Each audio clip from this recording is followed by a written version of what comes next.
Hello, and welcome to the And Then Right podcast. I'm your host, Stacey Walsh, and this is episode 35, Sitting with Struggle.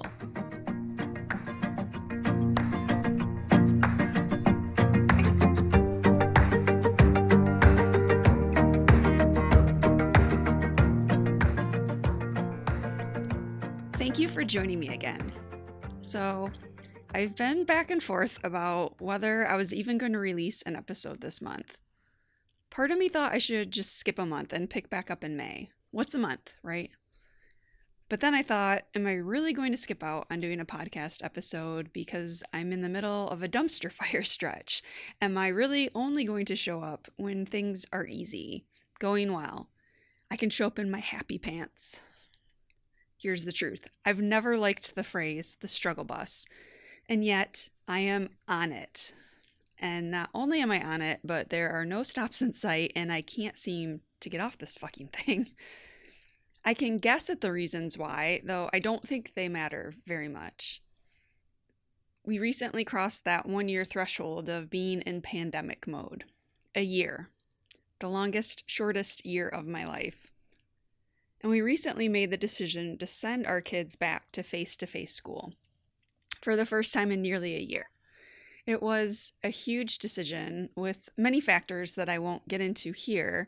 The end result has been better for the kids mentally, mostly, and has caused my anxiety to spike in leaps and bounds again. So now with the kids back in school and having to adjust my schedule yet again into something new, while also contending with their nonstop feelings the minute they step out of school and until they go to bed each night, I'm tired. I am somehow more overwhelmed than I was a year ago. A year ago, I was flailing and panicking and taking deep dives into grief and would sometimes sit in a stupor for hours, scrolling through headlines, just trying to understand what was happening and how we could best deal with it. When the kids went back to in-person school a month ago, I joked with my best friend that all I wanted to do was lay on the floor and stare at the ceiling for a couple days, and then maybe I would be okay. Or just a little more okay. And the thing is, I'm not joking. It's actually what I really need more than anything. How do I know this? I know this because when I do get a stretch of, say, maybe 30 or 60 minutes when I'm not in a work meeting or dealing with work or trying to tackle the mounting list of household tasks or dealing with adult things like taxes, when I get that small window of precious time, I find myself back in what I call the newborn days, meaning I don't know what to do with myself. The concept of free time has become so foreign to me that the possibility itself overwhelms me. Do I knit, practice my ukulele, read a book, haul out my writing work, journal, submit an essay, make myself a nice lunch, watch an episode of Schitt's Creek? There's so many options, and I end up not knowing where to start or what to do. I spin my wheels, and too often, in a fit of defeat, I just end up mindlessly scrolling through Instagram or some other screen until it's time for me to jump back into work or make that phone call or finish that copy. And much like in the newborn phase, what I really need to do is this. I need to sit my ass down and I need to rest, even if it's for 15 minutes. I need to stop.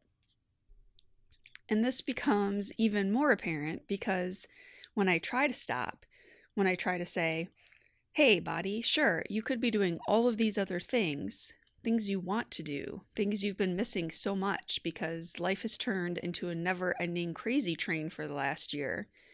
My body resists the slowing down. It doesn't want to stop because when it does, it is going to crash hard. Every time, I know this, I can predict this, and yet I still resist it. Until I don't. Until I give in and say, this is what my body needs.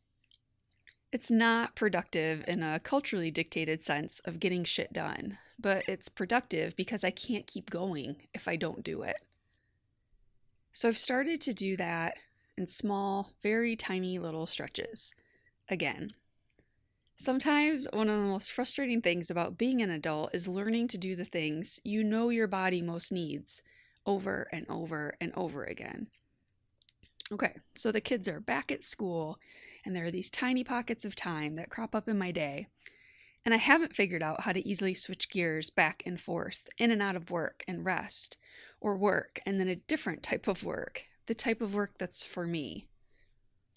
Because one of the realizations I've been struggling with is that working on my manuscript is hard. And I realize this is a duh statement, but what I really mean is that I'm already so spent, so overwhelmed on every front most days, that hauling out this manuscript that is also terrifically hard to spend time with is just so unappealing. So there is a great internal struggle happening. I want to get this manuscript done. I want it out of my body, off my plate, complete. I know what it looks like when it's done, how I want readers to feel when they've completed it. I know what it could be out in the world. I can feel all of that, and I want all of that. But I'm having a hard time finding the energy for it. So what to do? Do I keep pushing? Do I switch gears into a project that feels lighter for a stretch? Or is it just that I've spent any writing energy I have between all the other requirements of me in a day? These are the questions I am currently working through. I don't have the answers yet, although I am starting to see that what I most need these days is to write without consequence and without any kind of higher expectation than to get words down. I keep telling myself things will come back. I will come back to the work that means the most to me. I haven't abandoned it.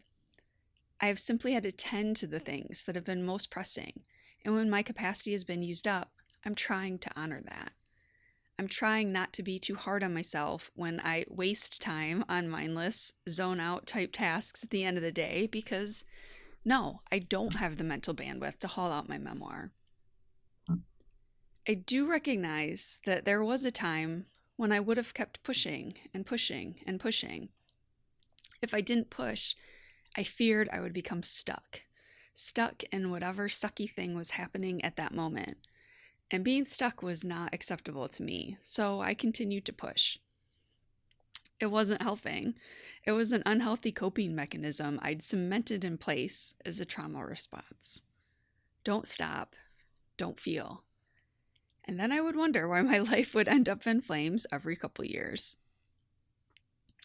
I miss having time for my passions, for the projects that light me up. I miss surrounding myself with people who understand my drive, who are there to support me, and I them. Oftentimes for me, it's witnessing the process and pursuits of others that inspires me into my own work. It's why I love teaching so much. Creation begets creation. I'm also in a season where my long dormant depression has decided to wake up. I place most of the blame on the pandemic and all the changes it's ushered in, all the things it's taken away, all the routines and habits and built-in care I had so tenderly constructed over the last 2 years. Like a hurricane eye moving onto shore, the pandemic set its eye on the foundations I'd set. I feel like it laughed maniacally and then promptly blew them down. Rebuilding is hard work, but it also allows for a lot of reflection. You get to make choices again, some of them familiar, some of them new. What's really important? What's really worth saying yes to? What can I let go of? What do I want to keep? It's apparent now, more than ever, what I want in my life. And so I'm again in this slow process of building the life I want around me. I know it'll get blown down again. I have no idea how long this go-round of building is going to take. I don't even know when the hell I'll be able to get off the stand bus. But I'm going to do my best to listen deeply to what I need on any particular day and release whatever other judgments I have floating around what I think I should be doing. I'm going to work on resisting less and flowing more, of accepting what is right now. It often amazes me how much we try to force life. We want certain outcomes, and when we don't get them, we try to mold everything else in our lives towards that outcome. It rarely works, but man, do we spend a lot of energy trying. And I, for one, don't have that kind of energy anymore.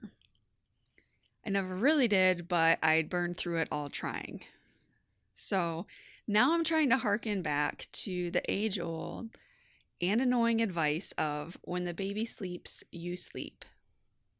My baby is 30 to 60-minute breaks sprinkled here and there, and damn it, I'm not going to try and do all the things when those magic minutes crop up.